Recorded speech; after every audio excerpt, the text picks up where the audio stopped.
Oh, how time flies. A bit ago last summer, I was feeling rather low. I'd aches and pains all over, and I'd no get up and go. The daily chores were grinding on, all seemed so dull and grey. So I said to Joe, I think it's time we went on holiday. I've got these bags under me eyes I've never had before. Me hands is red and ragged from scrubbing parlour floor. You must believe me now, I said, I've got to get away. The only thing to pep me up would be a holiday. Joe looked at me like I were touched. We haven't got the money. Make do we're sitting in backyard. By 4 it gets quite sunny. I am afraid that it is here you'll be content to stay, because it is a luxury to go on holiday. I would not let the subject drop, like a dog that's got a bone. I said I wouldn't mind a bit to go off on me own. I hear tell of a lovely place, from the sunny south due eastern, in England's garden on the coast, a pretty town called Folkestone. I described to him its picture on a railway poster scene. Despite my words, Joe still had doubts. He's never over keen to part with any money, but he was pleased to learn that the fare from here to get there were just 12 and 6 return. I got my way, and he agreed. We packed up this and that. We locked front door behind us and put key beneath the mat. The railway took us down to Kent, past hop fields on the way.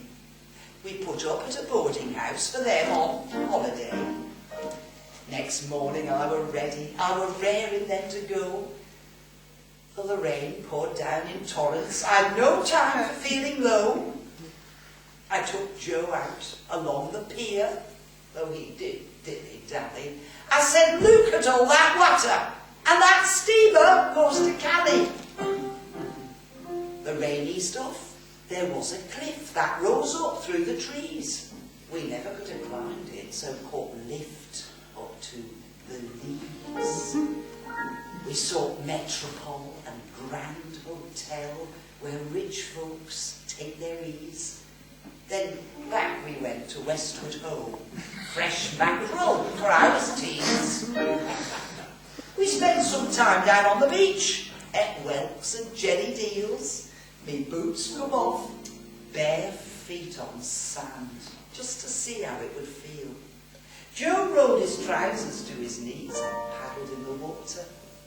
That night we saw the music hall at Pleasure Gardens Theatre. There was so much that we could do. Next day we went to shops, to plumbers and to Bobby's, then Roland's for some rock. For one last stroll along the Leas. The rain again did fall, but we saw plans for a new building there to be the Leas Cliff Hall. Just 4 short days were not enough. What fun as I have shown. It brought me heart to think that time were up and we'd go home. But that was all we could afford, and that's the way it goes. Still aches and pains all over, and now a sunburnt nose. Then, back in Barnsley, things seemed worse. It made me discontented.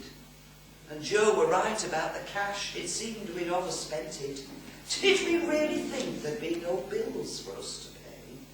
But real life is always waiting when you're back from holiday.